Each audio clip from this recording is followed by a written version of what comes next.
أعوذ بالله من الشيطان الرجيم بسم الله الرحمن الرحيم ولله ما في السماوات وما في الأرض ليجزي الذين أساءوا بما عملوا ويجزي الذين أحسنوا بالحسنى صدقت يا رب العالمين.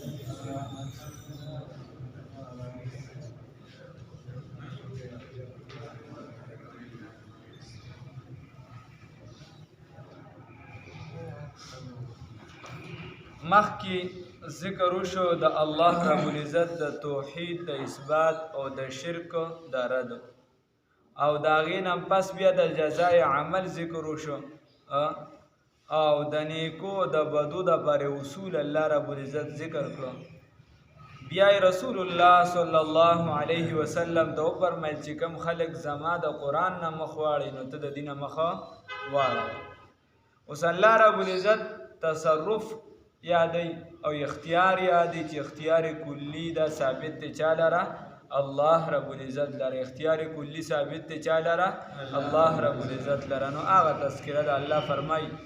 ولله او خاص الله لره ما هغه څه دي فی السماوات چې په اسمانونو کې دي وما او هغه څه فی الارض چې په ځمکه کې دي. الله رب العزت لره دي هر هغه څیز چې په اسمانونو کې دي او په ځمکه کې دي. نو تصرف د هر هغه څیز چې هغه په څه کې دی؟ په اسمان کې دی، په ځمکه کې دی، هغه د چا دی؟ د الله رب العزت. کاکا تا سره چې دی یعنی یو انسان دی ستا خپل بچی دی ماشوم دی ماشومه ده ته به غواړې چې دی د ژوندي وي خو د تصرف اختیار کلي دا ثابت دی چا لره؟ الله رب العزت لره. الله یې نه غواړي بس ته ورته ګورې او ستا په لاسو کې تی سا وځي، ته ورته نیغ ګورې او ستا په لاسو کې تی سا وځي. نو د دې وجې دا اختیار چا لره دی؟ الله رب العزت لره. یا نور چې څومره اشیا دي په ځمکه اسمانونو کې د دې اختیار چا سره دی؟ الله رب العزت سره. چا سره دی؟ الله رب العزت سره. ولله خاص الله لره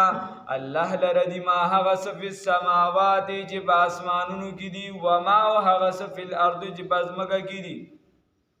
لیجزی الذین دا پارا دی چې بدله ورکړي هغه کسانو ته اساءوا چې بدې کړي دي بما په سبب د هغې عملو چې کوم عمل یې کړي نو چې څنګه ګرځي هغه شان به پرځي. هلکه وایي چې کوم عمل یې کړی دی الله رب العزت فرمایي چې د هغې بدله ورله ورکړي. څوک ورله ورکړي؟ الله رب العزت ورله بدله ورکړي. اوس که یو بنده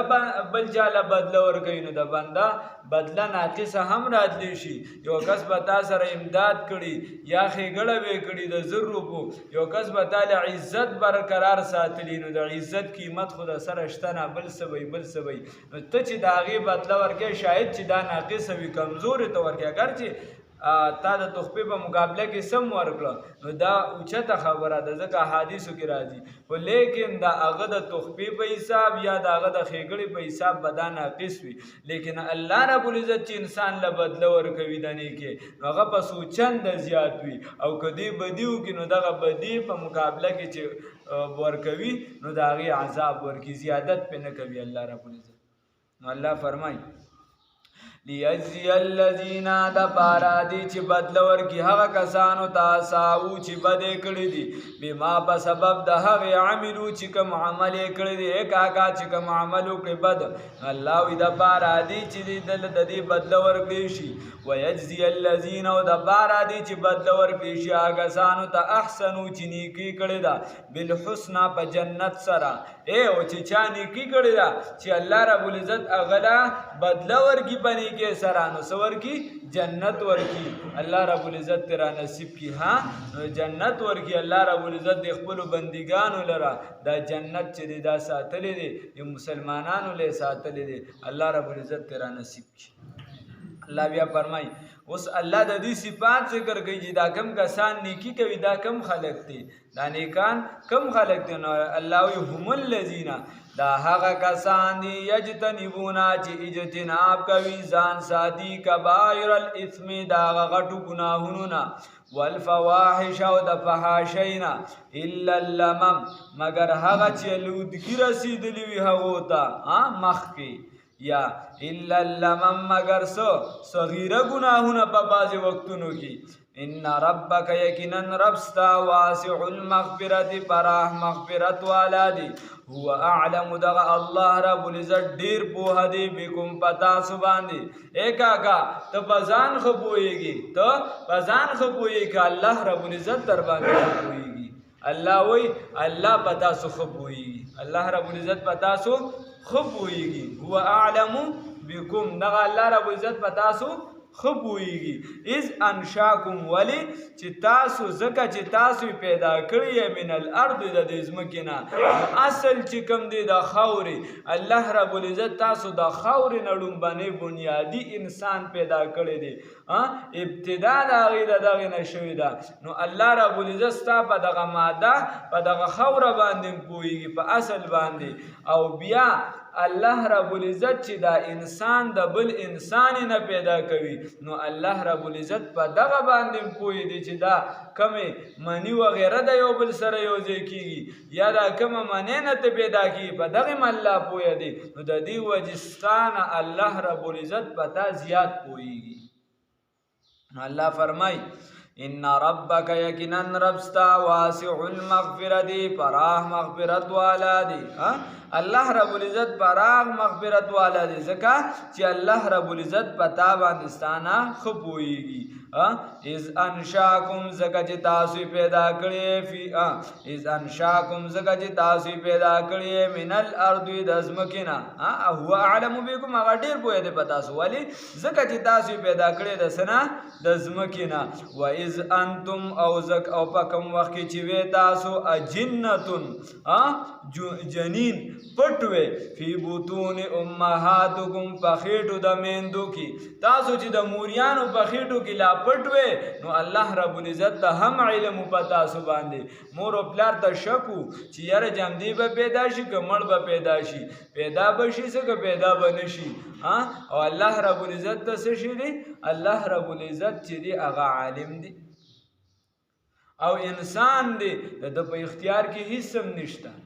دا نن یو مشر راغلی و زما تشې لوریانې کېږي چې الله رب العزت الکان راکړي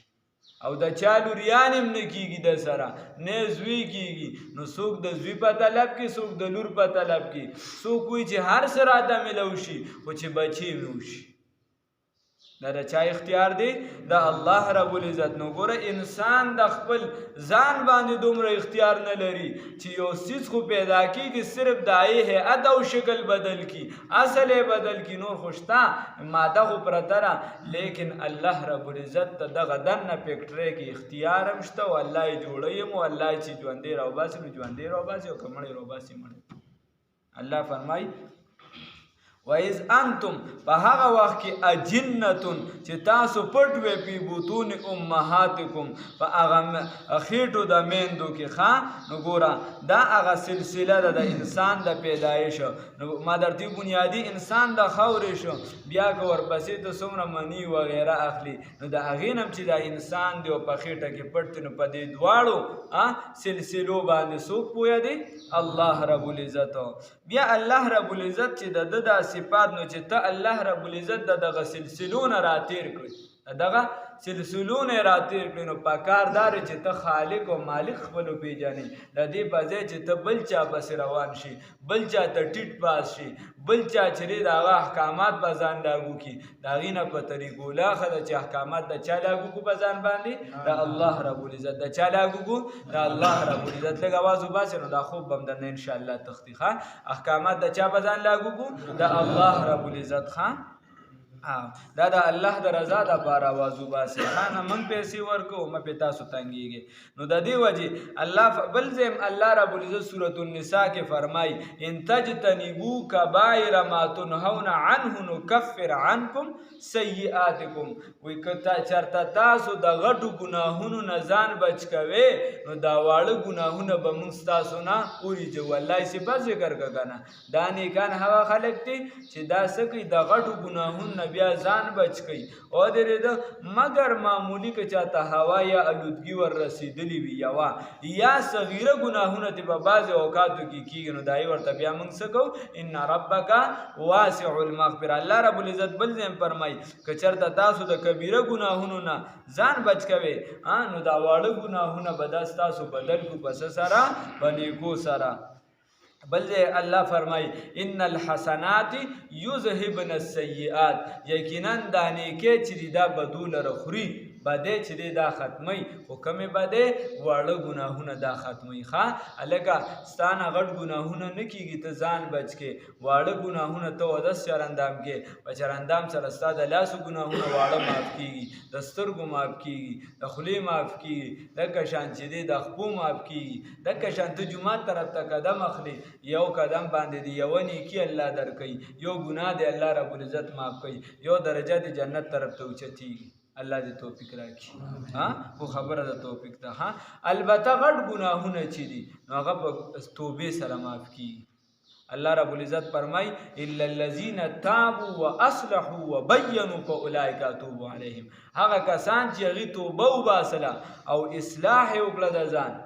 نو اصلاح به کوو الله دې توفیق راکړي بیا خاص کر دا اخري لحظې دي د رمضان مبارک نو دې کې ډېر کوشش پکار دی بیا خاص کر دا نن چې کومه شپه را روانه ده بیا د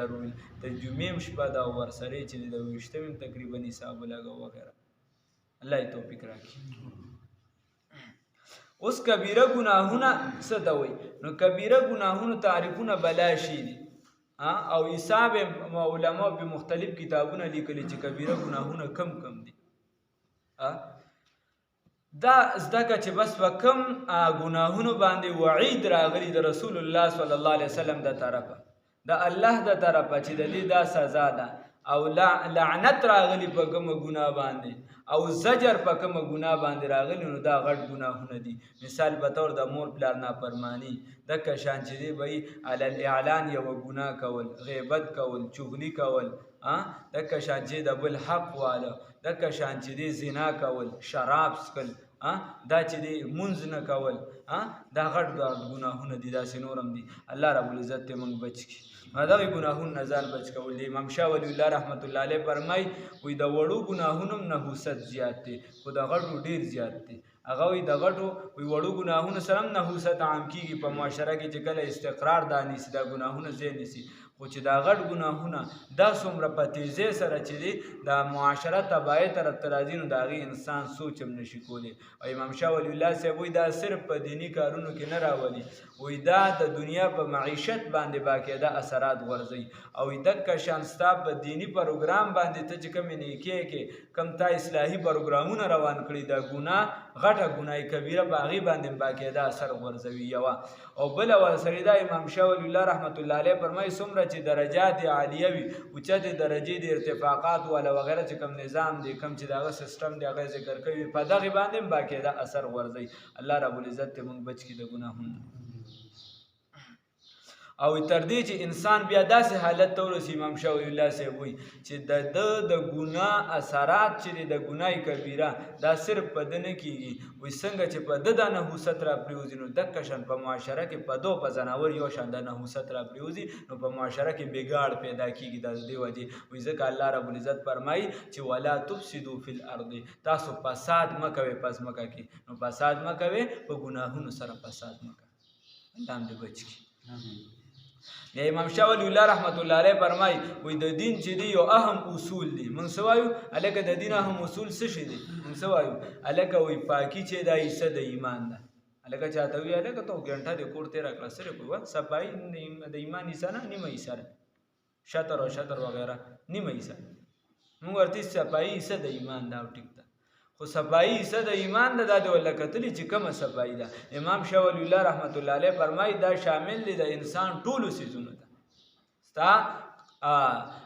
عقیده ده نو په عقیده کې هم صفایي ضروري ده عقیده کې چېرته د خدای سره بل څه ګن عقیده دې نه یو ځای کړي د رسول الله صلی الله علیه وسلم سره دې څه نه یو ځای کړي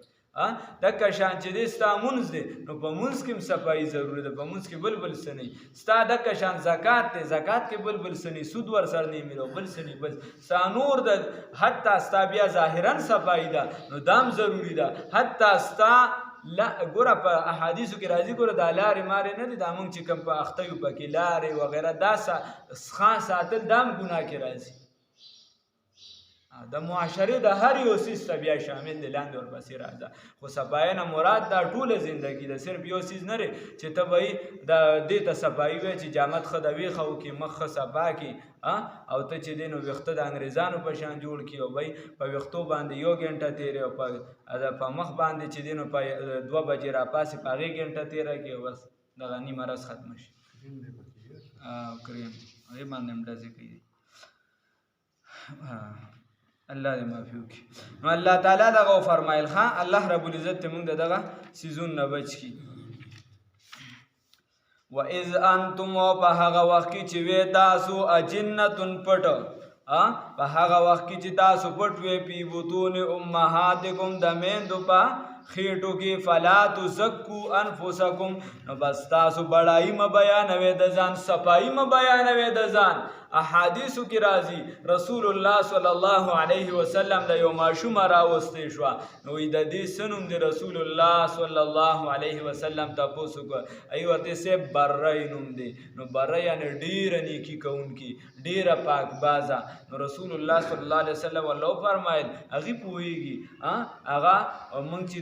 کله خطبه وایو نو طبيب امراض قلوبنا د زړونو د بیمارو طبيب دی رسول الله صلی الله علیه وسلم صلی الله علیه وسلم نو هغه ورلوي چې مال خود دینه بوی راځي چې دې کې لویوالی طرف ته چې دینو اشاره ده یعنی په یا خدانون په دې حساب سره چې اولای خېری نو د پړه کې دا د لویوالی خبره وا یا رستو بدانون چې دا لویوالی طرف ته راځي دا به ذهن کې دا ساتي چې بس ډېره پاک دامنم ډېره پاکم نو رسول الله صلی الله علیه وسلم ګوره ماشوم له مغنوم پرې نه خود ورته وی دا نوم بدل کا نو نوم یې ول بیا زینب کې خو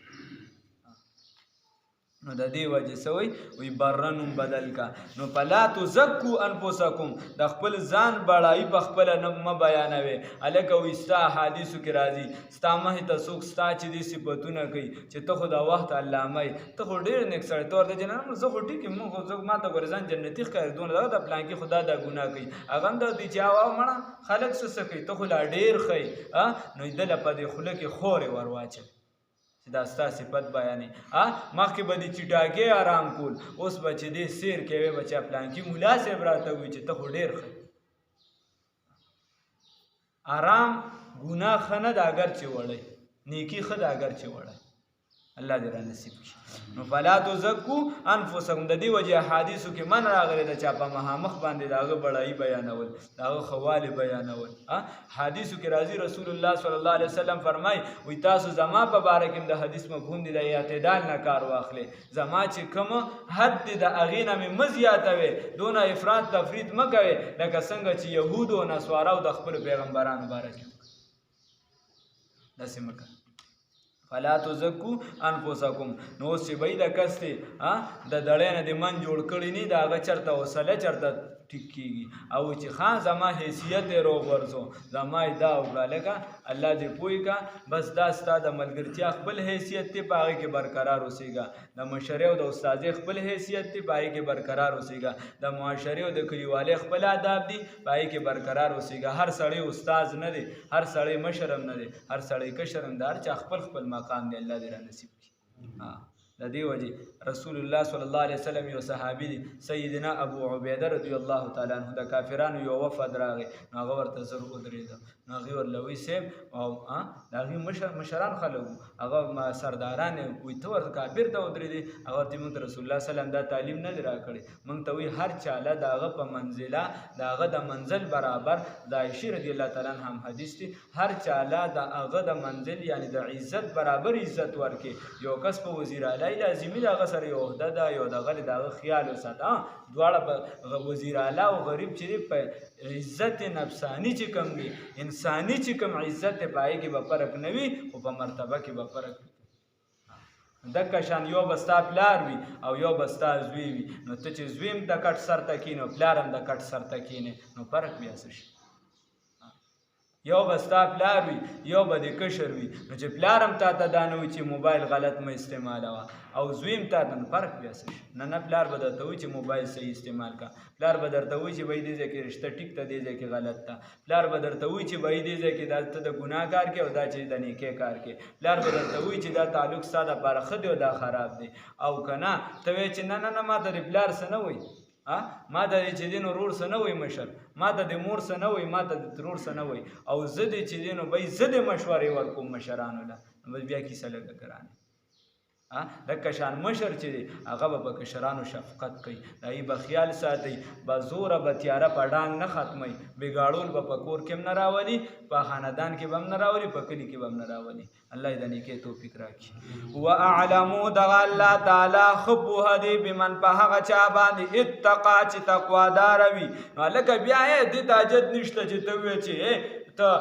خلک راغونډي ته ورته چې هلکه تاسو مړه څه کوئ زه خو چې دی روزانه 200 رکاته نفل کوم او زه تاسو کې ډېر نیک سړی یم زه کنځل هم نه کوم او زه درس هم کوم د قرآن زه دا کوم الله وایي دې ته حاجت نشته هو اعلم بمن اتقا الله پوهه دی چې ته دا درس ته څه دپاره کې الله پوهه دی چې ته د نیکۍ دا کار د څه دپاره کې په هر څیز باندې الله رب العزت پوهه دی الله رب العزت ته حقیقي تقوا را نصیب کړي